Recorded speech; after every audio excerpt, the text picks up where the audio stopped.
नमस्कार दोस्तों, Buddha coaching centre Hariom नगर के यूट्यूब चैनल पर आप सभी लोगों का बहुत बहुत स्वागत है। दोस्तों, पिछली कक्षा में हम लोगों ने सौरमंडल के बारे में, सौरमंडल का जो बेस है उसके बेस के बारे में अध्ययन किया था और मैंने बताया था कि आप लोगों को जो है अगली कक्षा में सूर्य के बारे में अध्ययन कराया जाएगा। ठीक है, उसमें कुछ पॉइंट जो हमको लगा था छूट गया था। जैसे मैंने सौरमंडल के ग्रहों के बारे में बताया था, तो सौरमंडल के जो 8 ग्रह हैं सूर्य से दूरी के क्रम में, उनमें पहला जो है वो बुध है। कौन है? बुध। बुध के बाद कौन है? शुक्र। शुक्र के बाद कौन है? पृथ्वी। पृथ्वी के बाद कौन है? मंगल। मंगल के बाद कौन है?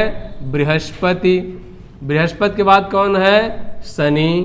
शनि के बाद कौन है? अरुण। और अरुण के बाद कौन है? वरुण। ये सौरमंडल के 8 ग्रह कौन से हैं? सूर्य से दूरी के क्रम में। ठीक है, तो इसमें एक क्वेश्चन बताना भूल गया था मैं, जैसे कि सौरमंडल के जो 8 ग्रह हैं उनका आकार का क्रम क्या है, मतलब शेप के क्रम में उनका सीक्वेंस क्या है। ठीक है, तो शेप के क्रम में ये जो सौरमंडल के चारों बाह्य ग्रह आपने पढ़ा था, बाह्य ग्रह, आउटर प्लैनेट, तो बाह्य ग्रह कौन कौन से हैं? बृहस्पति, शनि, अरुण और वरुण, ये हमारे सौरमंडल के बाह्य ग्रह हैं। ठीक, और ये जो बाह्य ग्रह हैं ये आकार में कैसे हैं? बड़े हैं। तो इन 4 ग्रहों को हम पहले ला सकते हैं। किसको? बृहस्पति, शनि, अरुण और वरुण। और 5वां ग्रह कौन सा है? पृथ्वी है। ये क्वेश्चन पूछा जाता है एग्जाम में कि सौरमंडल का 5वां सबसे बड़ा ग्रह कौन है? पृथ्वी है। कौन है? पृथ्वी। 6वां बड़ा ग्रह कौन है? शुक्र है। कौन है? शुक्र। और शुक्र को आप जैसा जानते हैं कि शुक्र को पृथ्वी की जुड़वा बहन कहते हैं। सौरमंडल का 7वां सबसे बड़ा ग्रह कौन है? मंगल है। कौन है? मंगल। और सौरमंडल का सबसे छोटा ग्रह या 8वां ग्रह कौन सा है? बुध है। कौन है? बुध। तो पहला सबसे बड़ा ग्रह कौन है? बृहस्पति। बृहस्पति से छोटा शनि। शनि से छोटा अरुण। अरुण से छोटा वरुण। वरुण से छोटी कौन है? पृथ्वी। पृथ्वी से छोटा कौन है? शुक्र। शुक्र से छोटा मंगल। और सबसे छोटा ग्रह कौन है? बुध है। कौन है? बुध। तो ये आकार के क्रम में आप लोगों ने जान लिया। तो सौरमंडल का सबसे बड़ा ग्रह है बृहस्पति और सबसे छोटा ग्रह कौन है? बुध है। और 5वां सबसे बड़ा ग्रह कौन है? हमारी पृथ्वी है। कौन है? पृथ्वी। ठीक, इसके अतिरिक्त जैसे हम पहले जो है प्रारंभिक समय में जब प्री स्टेज चलता था ज्ञान का या मानव के उसका, तो प्रारंभिक समय में लोग ये जानते थे कि जो हमारा यूनिवर्स है, जो ब्रह्मांड है, ब्रह्मांड का केंद्र कौन है? पृथ्वी है। कौन है? पृथ्वी। मतलब उसको कहते थे भू केंद्रित विचारधारा। कौन विचारधारा? भू केंद्रित। कि मतलब ब्रह्मांड का केंद्र कौन है? पृथ्वी है। कौन है? पृथ्वी। लोग पहले यही मानते थे। और जो रोमन साम्राज्य था तो उस समय भी यही माना जाता था कि ब्रह्मांड का केंद्र कौन है? पृथ्वी। और पृथ्वी के केंद्र में कौन है? रोम है। कौन है? रोम। ऐसा माना जाता था। तो इसको कहते हैं भू केंद्रित विचारधारा। कौन विचारधारा? भू केंद्रित विचारधारा। ठीक है, क्या कहते हैं? भू केंद्रित विचारधारा कहते हैं। ठीक, इसके बाद से फिर आए कौन? कोपरनिकस। कौन आए? कोपरनिकस। ठीक है, तो कोपरनिकस ने कौन सिद्धांत दिया? सूर्य केंद्रित विचारधारा। कौन विचारधारा दिया? सूर्य केंद्रित विचारधारा। किसने दिया? कोपरनिकस ने। किसने दिया? कोपरनिकस ने। कोपरनिकस ने बताया कि पहले तो लोग कहते थे कि ब्रह्मांड का केंद्र कौन है? पृथ्वी। लेकिन कोपरनिकस आए तो उन्होंने बताया कि पृथ्वी जो है ब्रह्मांड का केंद्र नहीं, बल्कि ब्रह्मांड का केंद्र कौन है? सूर्य है। कौन है? सूर्य है। और सभी उसके चारों ओर क्या करते हैं? चक्कर लगाते हैं। या किसने बताया? कोपरनिकस ने। किसने बताया? कोपरनिकस ने। और यही कोपरनिकस महोदय सौरमंडल को सबसे पहले, सौरमंडल को सबसे पहले किसने दिखा था? कोपरनिकस ने। किसने दिखा था? कोपरनिकस ने सौरमंडल को सबसे पहले देखा था। ठीक, फिर कोपरनिकस के बाद आए केपलर महोदय। कौन आए? केपलर महोदय। ठीक है, तो केपलर ने क्या कहा? केपलर ने कहा कि सूर्य ब्रह्मांड का नहीं बल्कि किसका केंद्र है? सौरमंडल का। किसका? सौरमंडल का। ठीक है केपलर ने क्या बताया कि सूर्य ब्रह्मांड का नहीं बल्कि किसका केंद्र है, सौरमंडल का केंद्र है, और सौरमंडल के सभी ग्रह इसके चारों ओर क्या करते हैं, चक्कर लगाते हैं। यह किसने बताया, केपलर महोदय ने। किसने बताया, केपलर ने, कि सूर्य जो है ब्रह्मांड का नहीं बल्कि किसका केंद्र है, सौरमंडल का केंद्र है। किसका केंद्र है, सौरमंडल का केंद्र है। ठीक, यद्यपि केपलर, कोपर्निकस, इन सभी से पहले बराहमिहिर, किसने, बराहमिहिर, बराहमिहिर का जन्म जो है उज्जैन में हुआ था। कहाँ हुआ था, उज्जैन में, और ये विक्रमादित्य के 9 रत्नों में से एक थे। तो इन्हीं बराहमिहिर महोदय ने अपनी पुस्तक पंच सिद्धांतिका, किसमें, पंच सिद्धांतिका में बताया था कि पृथ्वी के चारों ओर चक्कर कौन लगाती है, चंद्रमा। कौन लगाती है, चंद्रमा।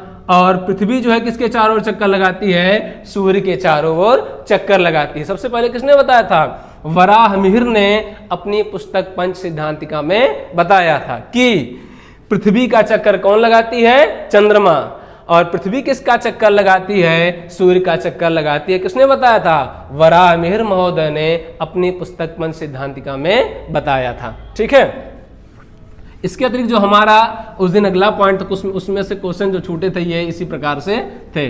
ठीक है, फिर एक क्वेश्चन और भी है कि जैसे सौरमंडल के वे कौन से ग्रह हैं जिन्हें हम बिना टेलीस्कोप की सहायता के देख सकते हैं। ठीक है, सौरमंडल के वे कौन से ग्रह हैं जिन्हें हम बिना टेलीस्कोप के या बिना दूरबीन की सहायता के देख सकते हैं। ठीक, तो बिना दूरबीन की सहायता किससे देखा जा सकता है, बुध, शुक्र, पृथ्वी, मंगल, बृहस्पति, शनि। ठीक है, ये जो प्रारंभिक 6 ग्रह हैं कौन कौन से, बुध, शुक्र, पृथ्वी, मंगल, बृहस्पति, शनि।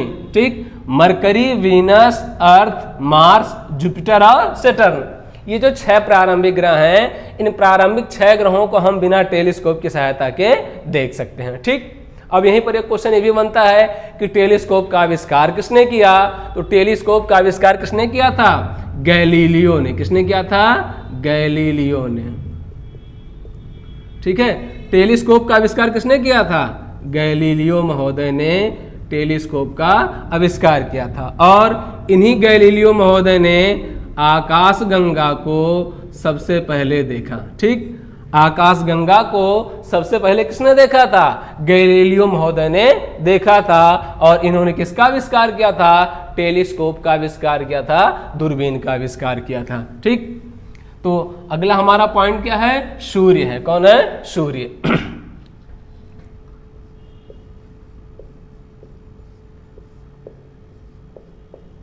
सन। तो आप लोगों ने तारे का जो जीवन चक्र था या तारे के बारे में पढ़ा था कि सूर्य क्या है, तारा है। क्या है, तारा। और तारा वह आकाशीय पिंड होता है जिसके पास अपना स्वयं का क्या होता है, प्रकाश होता है। क्या होता है, प्रकाश, और क्या होती है, ऊर्जा होती है। ठीक, तारा वह आकाशीय पिंड है जिसके पास अपना स्वयं का प्रकाश और क्या है, ऊर्जा होता है। ठीक है, और हमने पढ़ा था कि सौरमंडल की उत्पत्ति कब हुई थी, आज से 4.7 अरब वर्ष पहले हुई थी। सौरमंडल की उत्पत्ति कब हुई, आज से 4.7 अरब वर्ष पहले हुई। मतलब सूर्य की वर्तमान आयु कितनी है, 4.7 अरब वर्ष। सूर्य की वर्तमान आयु कितनी है, 4.7 अरब वर्ष। हमारे सौरमंडल के केंद्र, हमारे सौरमंडल के जनक और हमारे सौरमंडल के ऊर्जा और प्रकाश के स्रोत सूर्य के की वर्तमान आयु कितनी है, 4.7 अरब वर्ष है। और अनुमानित आयु कितनी है सूर्य की, अनुमानित आयु कितनी है सूर्य की, लगभग 10 अरब वर्ष। कितनी है, 10 अरब वर्ष जो है सूर्य की अनुमानित आयु है। ऐसा अनुमान लगाया गया है कि सूर्य कितने साल तक जिंदा रहेगा, 10 अरब वर्ष तक जिंदा रहेगा। मतलब देखा जाए तो सूर्य इसमें किस अवस्था में है, मध्यम अवस्था में। किस अवस्था में, मध्यम अवस्था में पहुंच चुका है। ठीक, तो सूर्य मध्यम अवस्था वाला किस रंग का, पीले रंग का। किस रंग का, पीले रंग का। लेकिन यहीं पर एक टर्म आ सकता है कि सूर्य क्या है, पीला बौना। क्या है, पीला बौना है। ठीक है, क्योंकि सूर्य का द्रव्यमान कितना है, 1.44 सौर द्रव्यमान है, और इस द्रव्यमान से जो के बराबर या इस द्रव्यमान से जो कम द्रव्यमान वाले ग्रह होते हैं, जो तारे होते हैं, वो अपने लास्ट स्टेज में क्या बनते हैं, काला बौना। क्या बनते हैं, काला बौना बनते हैं। ठीक, तो सूर्य भी पीला है, पीला बनने के बाद क्या होगा, लाल बौना बनेगा, और लाल बौना बनने के बाद फिर क्या होगा, सफेद बौना बनेगा, और सफेद बौना बनने के बाद फिर क्या होगा, काला बौना बन करके एटमॉस्फेयर में क्या, यूनिवर्स में क्या होगा, वो नष्ट हो जाएगा, गायब हो जाएगा। ठीक, तो सूर्य की उत्पत्ति कब हुई, आज से 4.7 अरब वर्ष पहले हुई। मतलब सूर्य की वर्तमान आयु कितनी है, 4.7 अरब वर्ष है। और ऐसा अनुमान लगाया गया है कि सूर्य कितने साल तक रहेगा, तो 10 अरब वर्ष तक रहेगा, और अंत में वह काला बौना बन करके क्या होगा, यूनिवर्स में डिस्चार्ज हो जाएगा। ठीक, तो वर्तमान समय में सूर्य जो है कैसा है, पीला बौना है। मतलब किस रंग का है, पीले रंग का तारा है। ठीक है, तो सूर्य मध्यम अवस्था वाला किस रंग का तारा है, पीले रंग का तारा है। और आपने तारे वाले चैप्टर में पढ़ा था कि जो तारे की संरचना है, उसकी संरचना के दो मुख्य तत्व कौन कौन से हैं, हाइड्रोजन और हीलियम है। कौन है, हाइड्रोजन और हीलियम। ठीक है, तो सूर्य की संरचना के भी दो मुख्य तत्व कौन कौन से हैं, हाइड्रोजन और हीलियम है। सूर्य में हाइड्रोजन कितना % है, 70%। कितना है, 70%, और हीलियम कितना है, 28% है। ठीक है, और फिर क्वेश्चन पूछता है कि सूर्य के या तारे की ऊर्जा का स्रोत तो क्या है, नाभिकीय संलयन की क्रिया है। सूर्य की ऊर्जा का स्रोत क्या है, नाभिकीय संलयन की क्रिया है, न्यूक्लियर फ्यूजन है। और इस न्यूक्लियर फ्यूजन में पूरा हाइड्रोजन किसमें, मतलब हाइड्रोजन किसमें बदलता रहता है, हीलियम में बदलता रहता है, और उसी से तारे को क्या होती है, ऊर्जा मिलती है। ठीक, जो सूर्य है, सूर्य किस आकाशगंगा में है, तो सूर्य हमारा किस आकाशगंगा में है, मंदाकिनी में। मतलब हमारा सौर मंडल किस आकाशगंगा में है, मंदाकिनी में है। तो सूर्य भी किस आकाशगंगा में रहेगा, मंदाकिनी में रहेगा। तो सूर्य अपनी आकाशगंगा मंदाकिनी का एक चक्कर 220 किलोमीटर प्रति सेकेंड की चाल से कितने समय में, 25 करोड़ वर्ष में। कितने वर्ष में, 25 करोड़ वर्ष में। सूर्य अपनी आकाशगंगा मंदाकिनी का एक चक्कर 220 किलोमीटर प्रति सेकेंड की चाल से 25 करोड़ वर्ष में लगाता है, जिसे हम क्या कहते हैं, ब्रह्मांड वर्ष। क्या कहते हैं, ब्रह्मांड वर्ष, या इंग्लिश में कहते हैं कॉस्मिक ईयर। क्या कहते हैं, कॉस्मिक ईयर कहते हैं। ठीक है, वह समय जिसमें सूर्य अपनी आकाशगंगा मंदाकिनी का एक चक्कर लगाता है। कितने समय में, 25 करोड़ वर्ष में लगाता है। ठीक, सूर्य अपने अक्ष पर किधर से किधर घूमता है, तो सूर्य अपने अक्ष पर पश्चिम से पूरब दिशा में। किस दिशा में, सूर्य अपने अक्ष पर किधर से किधर घूमता है, पश्चिम से पूरब दिशा में घूर्णन करता है, और अपने आकाशगंगा का भी चक्कर लगाता है। जो सूर्य है, सूर्य के केंद्र का तापमान कितना है, 1.5 करोड़ डिग्री सेल्सियस। ठीक है, सूर्य के केंद्र का तापमान कितना है, 1.5 करोड़ डिग्री सेल्सियस है, और उसके सतह का तापमान कितना है, 6000। कितना है, 6000। सूर्य के केंद्र का तापमान 1.5 करोड़ डिग्री सेल्सियस, जबकि उसकी सतह का तापमान कितना है, 6000 डिग्री सेल्सियस है। किसका तापमान, सूर्य के सतह का तापमान। ठीक है, जो सूर्य से ऊर्जा निकलती है, जो सूर्य से ऊर्जा मिलती है, जो प्रकाश हमको मिलता है, तो सूर्य से जो ऊर्जा निकलती है वो लघु ऊर्जा तरंगों के रूप में, किस रूप में, लघु ऊर्जा तरंगों के रूप में मिलती है। ठीक है, सूर्य से जो ऊर्जा निकलती है वो किस रूप में निकलती है, लघु ऊर्जा तरंगों के रूप में निकलती है, और इसी को हम क्या कहते हैं, इंसोलेशन। क्या कहते हैं, इंसोलेशन। इनकमिंग सोलर रेडिएशन, इसको कहा जाता है प्रवेशी सौर विकिरण कहते हैं। क्या कहते हैं, प्रवेशी सौर विकिरण कहते हैं, जो सूर्य से लघु ऊर्जा तरंगों के रूप में ऊर्जा बाहर निकलती है, उसे क्या कहते हैं, इंसोलेशन या प्रवेशी सौर विकिरण, या इसे कहा जाता है आतपन। क्या कहते हैं, आतपन कहा जाता है। ठीक है, और जो सूर्य है, सूर्य से जो ऊर्जा है, तो सूर्य से जो ऊर्जा को निकलती है पृथ्वी को उसका केवल 1/2 अरबवां भाग, कितना भाग, 1/2 अरबवां भाग, ठीक है। सूर्य से जो ऊर्जा निकलती है उसका केवल 1/2 अरबवां भाग हमारे पृथ्वी को किस दर से प्राप्त होता है, 1.94 कैलोरी, 1.94 कैलोरी प्रति वर्ग सेंटीमीटर, ठीक है। पृथ्वी को सूर्य से निकलने वाली ऊर्जा का 1/2 अरबवां भाग 1.94 कैलोरी प्रति वर्ग सेंटीमीटर की दर से प्राप्त होता है और इसको हम कहते हैं सौर स्थिरांक। क्या कहते हैं, सौर स्थिरांक कहते हैं, ठीक। सोलर कांस्टेंट कहते हैं, क्या कहते हैं, सोलर कांस्टेंट, ठीक, सौर स्थिरांक कहते हैं, क्योंकि इसकी मात्रा परिवर्तित वैसे नहीं होती है। लेकिन जब कभी कभी क्या होता है, अभी आगे आपको बताएंगे, कि जब सौर कलंक की स्थिति आती है तो कुछ भाग का तापमान क्या होता है, घट जाता है, जिसके कारण इसकी मात्रा थोड़ी बहुत परिवर्तित हो जाती है। ये जो सौर स्थिरांक है, सौर स्थिरांक को हम किसमें मापते हैं, लैंजिली में। किसमें मापते हैं, लैंजिली में जो है हम सौर स्थिरांक को मापते हैं, ठीक है। इसके अतिरिक्त जो सूर्य है, सौर स्थिरांक किसमें मापते हैं, लैंजिली में जो है सौर स्थिरांक को मापा जाता है, जो कितना है 1.94 कैलोरी प्रति वर्ग सेंटीमीटर है, ठीक। और वह सूर्य की ऊर्जा कितना प्रतिशत भाग मिलता है, 1/2 अरबवां भाग मिलता है, ठीक है।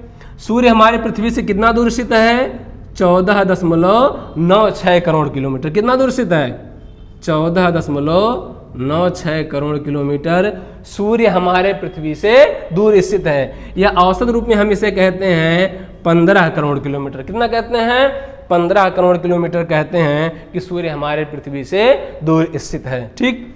तो सूर्य के प्रकाश को पृथ्वी तक आने में कितना समय लगता है, तो 8 मिनट 18 सेकेंड। कितना मिनट, 8 मिनट 18 सेकेंड, या औसत रूप में हम कहते हैं 500 सेकेंड का समय लगता है सूर्य के प्रकाश को पृथ्वी तक आने में, ठीक है। जो सूर्य का प्रकाश है उसको पृथ्वी तक आने में कितना समय लगता है, 8 मिनट 18 सेकेंड, या औसत रूप में आप कहते हैं 500 सेकेंड का समय लगता है। सूर्य हमारे पृथ्वी से कितना दूर है, 14.96 करोड़ किलोमीटर दूर स्थित है, ठीक। इसके अतिरिक्त जो सूर्य है, तो सूर्य के चारों ओर सभी ग्रह क्या करते हैं, एक निश्चित दीर्घवृत्ताकार पथ पर क्या करते हैं, चक्कर लगाते हैं, ठीक। तो जैसे पृथ्वी जो है सूर्य के चारों ओर क्या करती है, एक निश्चित दीर्घवृत्ताकार पथ पर चक्कर लगाती है, ठीक। अब जैसे यहां पर है सूर्य, ठीक है, ये है 3 जनवरी और ये है 4 जुलाई, ठीक।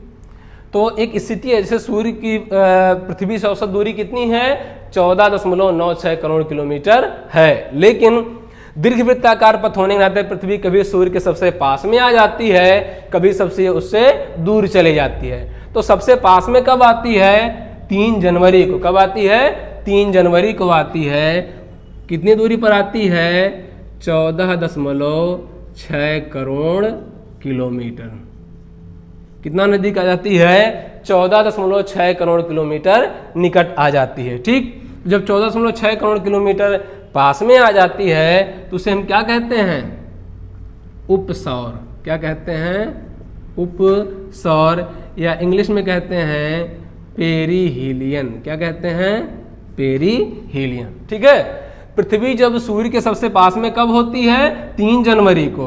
कितने दूरी पर, 14.6 करोड़ किलोमीटर की दूरी पर, तो उसे हम क्या कहते हैं, उपसौर या पेरीहीलियन कहते हैं। और सबसे दूर कब होती है, 4 जुलाई को। कब होती है, 4 जुलाई को, ठीक है। सबसे दूर कब होती है, 4 जुलाई को, 15.2 करोड़ किलोमीटर।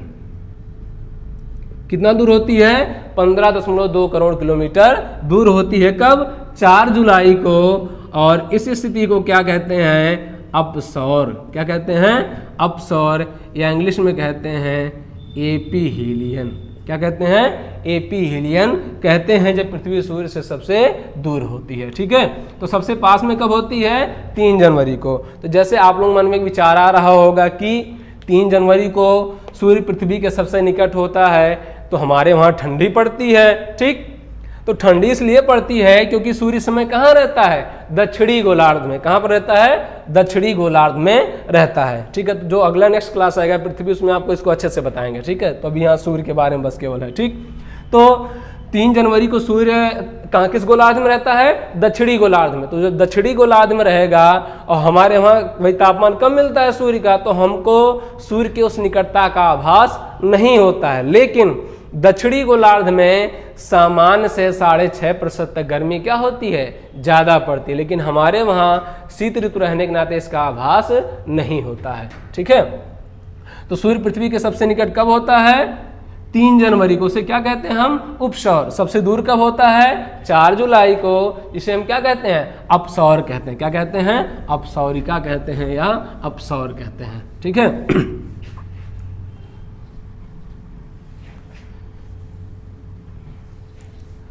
ठीक, इसके अतिरिक्त जो सूर्य है हमारा, ठीक है, तो सूर्य की जो संरचना है उसे 3 भाग में बांटा गया। कितने भाग में बांटा गया है, 3 भाग में।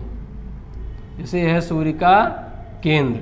ठीक, तो केंद्र का जो बाहरी भाग है इसे हम कहते हैं फोटोस्फीयर। क्या कहते हैं, फोटोस्फीयर, या हिंदी में इसे कहा जाता है प्रकाश मंडल।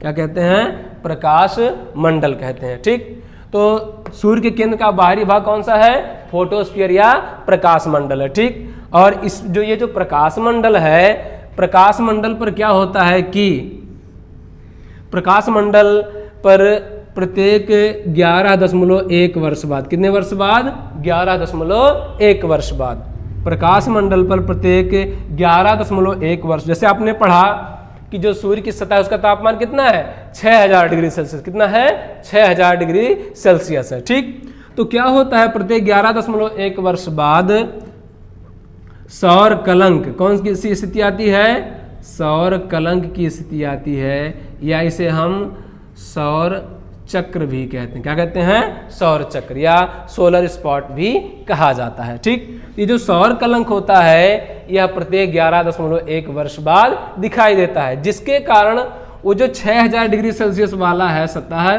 कितना तापमान है, 6000, लेकिन कुछ भाग का तापमान घट करके कितना हो जाता है, 4500 डिग्री सेल्सियस हो जाता है। ठीक, तो 6000 की अपेक्षा 4500 क्या होगा, कम चमकीला दिखाई देगा।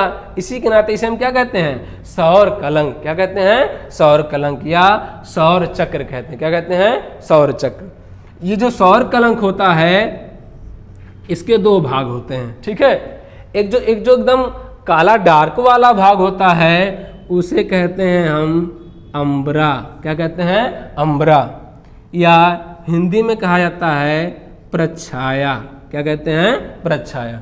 और जो कम डार्क वाला भाग होता है उसे पेनाम्बरा। क्या कहते हैं, पेनाम्बरा कहते हैं, या हिंदी में उसे कहा जाता है उपच्छाया। क्या कहता है, उपच्छाया। ठीक, तो सौर कलंक या सौर चक्र कहाँ पर दिखाई देते हैं, फोटोस्फीयर पर या प्रकाश मंडल पर दिखाई देते हैं। प्रकाश मंडल पर जो कम तापमान वाले भाग होते हैं उन्हें हम सौर कलंक या सौर चक्र कहते हैं, और जो 6000 डिग्री सेल्सियस वाला भाग होता है उसे हम फैकुला, क्या कहते हैं, फैकुला।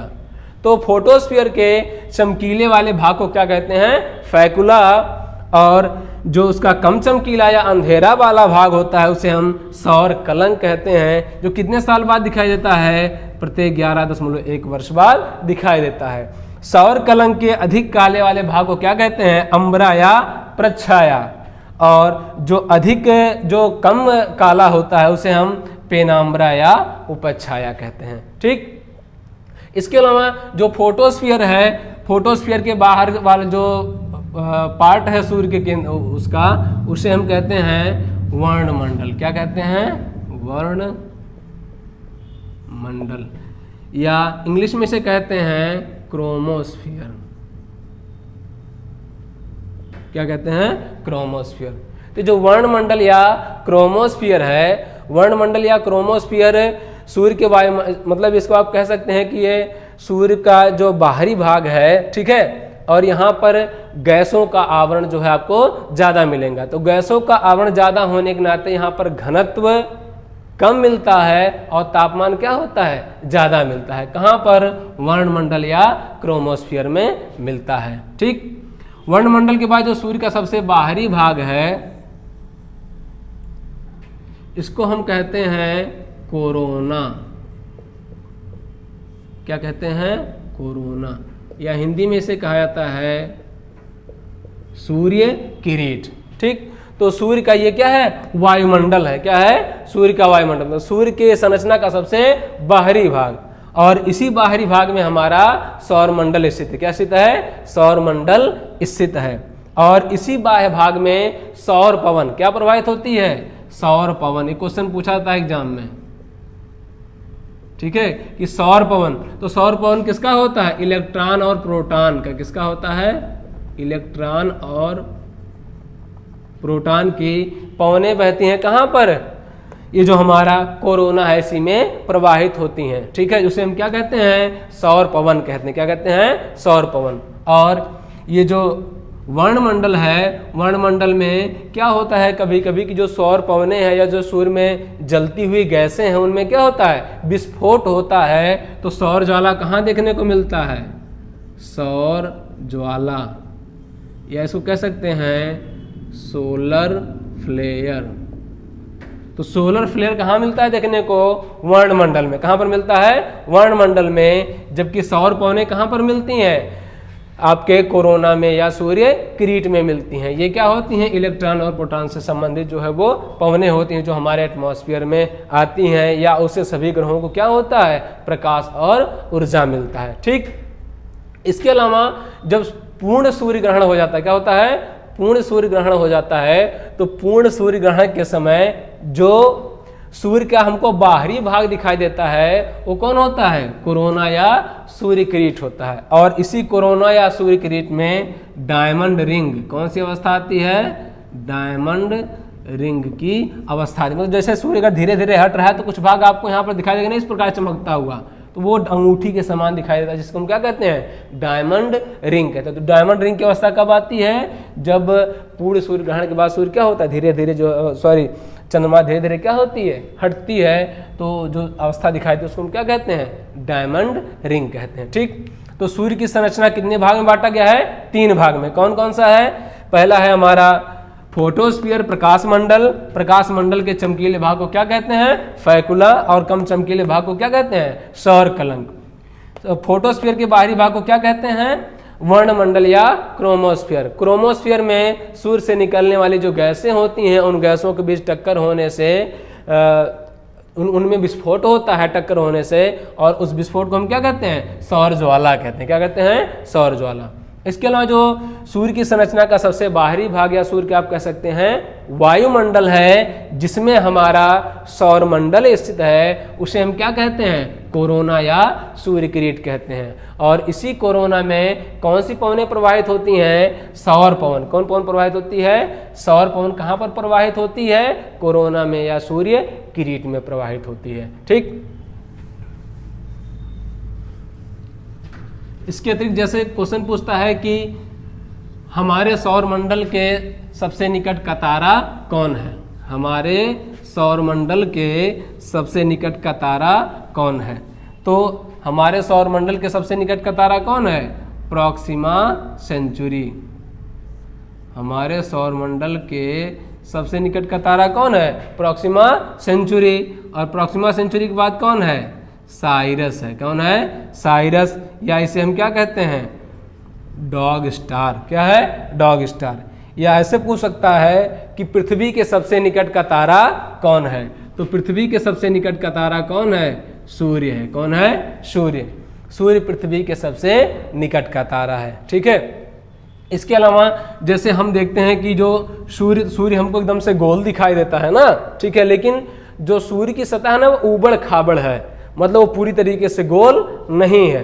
तो सूर्य की जो सतह है ना, उस सतह में जो जैसे सूर्य की सतह है, इस सतह में जो कहीं गड्ढे मिलते हैं, तो ये जो गड्ढे होते हैं इन गड्ढों को ग्रेनुल कहते हैं। क्या कहते हैं, ग्रेनुल कहा जाता है। ठीक है, सूर्य की सतह पर मिलने वाले जो गड्ढे होते हैं उन गड्ढों को क्या कहता है, ग्रेनुल कहा जाता है। ठीक, तो सूर्य जो है हमारे सौरमंडल का जनक, केंद्र और ऊर्जा और प्रकाश का स्रोत है। ठीक है, इसके बाद से अगली क्लास में हम लोग जो है जो सौरमंडल के अन्य ग्रह हैं, क्षुद्र ग्रह हैं, उपग्रह हैं, उल्कापिंड और धूमकेतु हैं, उन सभी के बारे में हम लोग जो है अगली कक्षा में अध्ययन करेंगे। तब तक के लिए नमस्कार।